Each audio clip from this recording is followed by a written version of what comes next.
Shalom Bapak Ibu, kembali bersama dengan kami dalam program 5 Menit Penuh Harapan. Kita melanjutkan pembelajaran kita tentang nasihat-nasihat praktis yang begitu penting dalam hidup kita ketika kita berinteraksi, bergaul, bersosial di sekitar kita. Nasihat yang ketiga hari ini Bapak Ibu, perhatikanlah. Ketika engkau marah, hati-hati dengan temperamenmu. Mazmur 106 ayat 32. Firman Allah berkata, mereka menggusarkan dia dekat air Meriba, sehingga Musa kena celaka karena mereka. Ayat 33. Sebab mereka memahitkan hatinya, sehingga ia teledor dengan kata-katanya. Bapak Ibu perhatikan baik-baik nasihat yang ketiga, dalam kita membangun relasi dengan siapapun, dalam kita bersosial di dunia ini Bapak Ibu, ketika engkau marah, hati-hati dengan temperamenmu. Bapak Ibu, setiap kita punya temperamen masing-masing. Kalau kita belajar tentang 4 temperamen Bapak Ibu, ada sanguin, kolerik, melankolis, dan flegmatik Bapak Ibu yang dikasihi Tuhan. Apapun temperamen kita. Waktu kita marah Bapak Ibu, maka temperamen asli itu akan muncul ke permukaan. Kita perlu berhati-hati ketika kita marah. Sekali lagi, setiap kita punya temperamen. Ada orang yang begitu kasar, ada orang yang lembut, ada orang yang sedang-sedang saja, ada orang yang diam, ada orang yang begitu cerewet. Bapak Ibu yang dikasihi Tuhan, poinnya adalah ketika emosi kita sedang meledak dalam membangun relasi pergaulan sehari-hari Bapak Ibu, kita perlu berhati-hati. Begitu kita tahu ada signal marah di hati kita, mungkin kita tersinggung, mungkin kita kecewa, lalu kemudian muncul rasa marah itu, hati-hati.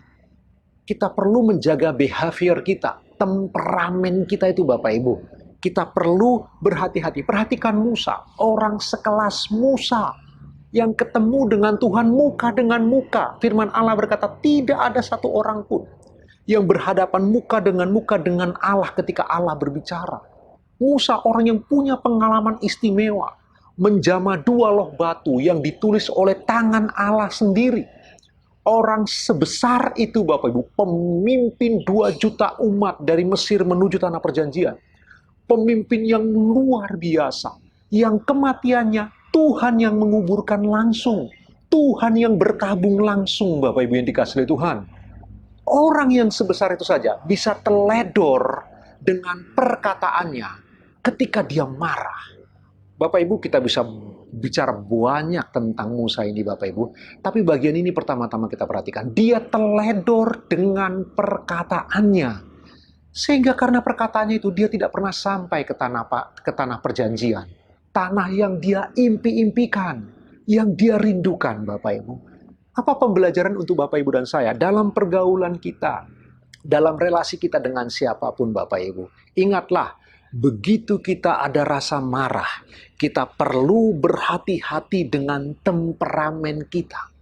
Jangan temperamen itu merusak kita, menghancurkan bukan hanya reputasi kita, tapi menghancurkan karakter kita, menghancurkan nama baik yang sudah kita bangun, menghancurkan nama Allah yang kita sembah dan kita kasihi. Bapak Ibu, kita perlu berhati-hati. Tidak ada seorang pun yang sudah lulus dengan bagian ini.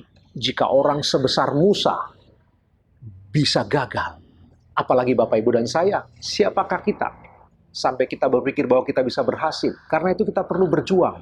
Ini sebuah proses kehidupan yang terus kita harus berlatih pelan-pelan Bapak Ibu.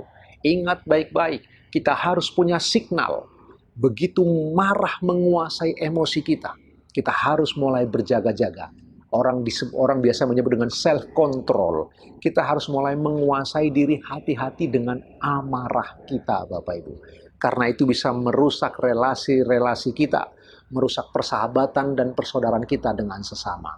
Pikirkan bagian ini Bapak Ibu, renungkan bersama-sama sambil Bapak Ibu beraktivitas sepanjang hari ini. Tuhan Yesus memberkati Bapak Ibu.